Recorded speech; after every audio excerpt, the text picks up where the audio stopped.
I was born in London, Ontario, and first 8 years was there. We lived with my grandparents, so again I was a holistic family and an extended family that I was raised with. For me it came slowly, and the understanding of nursing as being something that I thought I would be really interested in.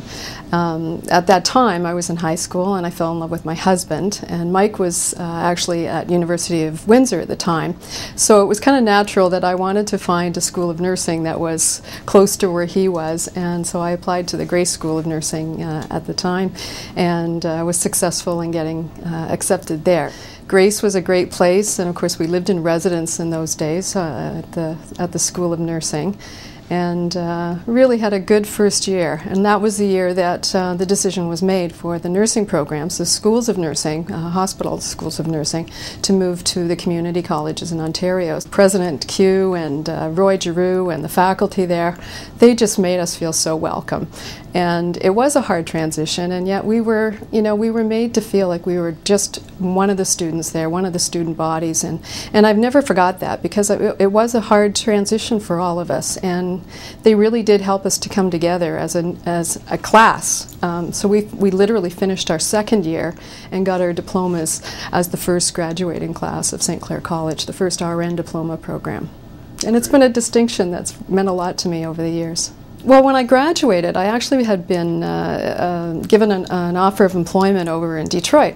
And I was enamored with the thought of going over and working in the United States, and I was waiting for my credentials so that I could actually go over there and practice as an RN. And the time was sort of dragging out to get some of that paperwork done, and financially I needed a job, and so I went back to the Grace Hospital, who had always been very great in terms of my clinical practice work there as a student. And Eunice Sinclair was the director at the time, and Eunice met with me and she said, "Can you start tomorrow?" For me, one of the most key movements or moments in my career was working in the surgical post-op, and my head nurse was Lois Fairley. Lois taught me that nursing wasn't just a job, it was a profession, and she really helped me to learn why we were there. We were there for our patients, and we were there for their families, and I think that had meaning that I've carried with me my whole career. But Lois was also very passionate about the socioeconomic conditions of nursing at the time, and Lois was very involved with the Ontario Nurses Association, and her passion was contagious. And so she actually introduced me to the Ontario Nurses Association, which was basically the trade union for registered nurses, and still is. And again, it was a very young operation, and Lois was the president in 1977, president for the whole province, and I followed in her footsteps and I became president in 1981. And at the time there was about 35,000 nurses that belonged to the association, so it carried great responsibilities, but it offered tremendous opportunities for both Lois and I, and I'm sure she would agree with me. She learned as much as I did in terms of representing nurses in the province of Ontario. I made the move into long-term care around 2001. I was offered a position as CEO for the St. Joseph's Care Group, which was a faith-based organization in Peterborough. And they were the organization that had partnered with Fleming College to build a long-term care facility on their campus. And I had been involved when I was on the Board of Governors at Fleming College in the decision to partner to build a long-term care learning facility on unused ground at Fleming College. So it was interesting 3 years later to now be offered the position to actually join the organization and build this facility. I was really given an opportunity to join the Board of Governors of Sir Sandford Fleming College in the early 1990s, and again it was a great opportunity.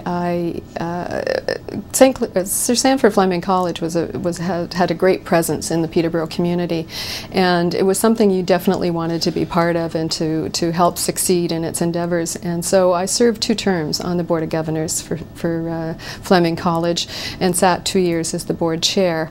And again, it was when I was board chair that we were doing strategic planning, and we were able to influence the course of action to, again, partner with the long-term care provider. Again, with the intent of providing a learning environment for our students at Fleming College. And not just in the traditional healthcare programs, we were looking to expand that type of clinical and practical placement beyond that. So we ended up having students in the culinary arts, in information management, in technology programs, also taking advantage of that as a learning environment. From my time on the Board of Governors at Fleming, what really opened my eyes was how important the college system was in Ontario.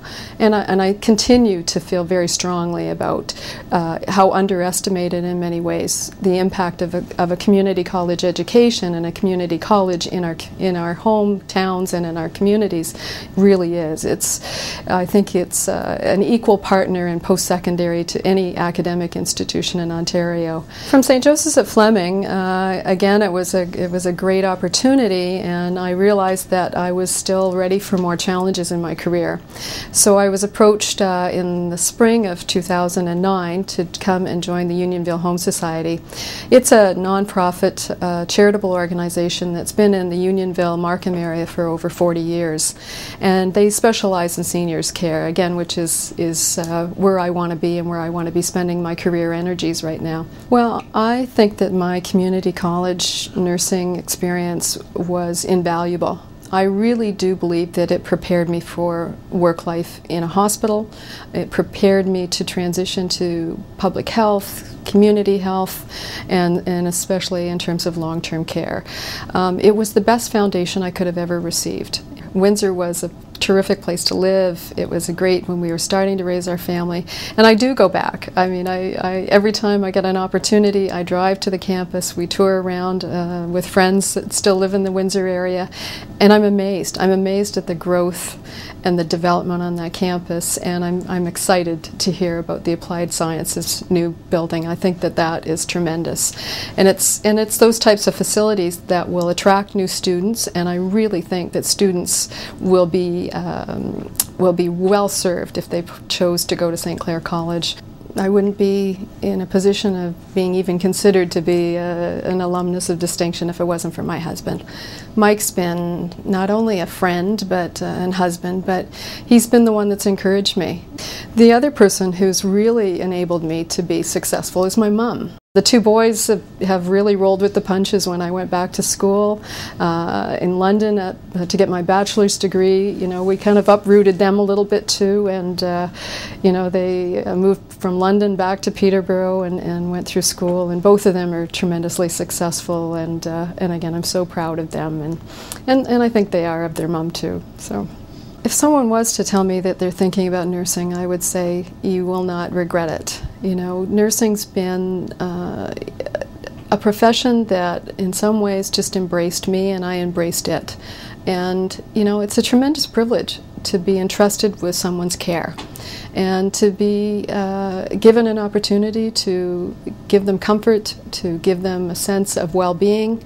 And as I said, whether that's, you know, short-term or whether it's long-term, it's a tremendous privilege, and it's one that I've always respected and I've honored. And, you know, there's been tears. There always will be in this profession, but there's also been great joy, and to, you know, see a newborn baby being born, and to see families, you know, going through struggles and enduring. You know, there's tremendous reward, and I would say you'd never regret it.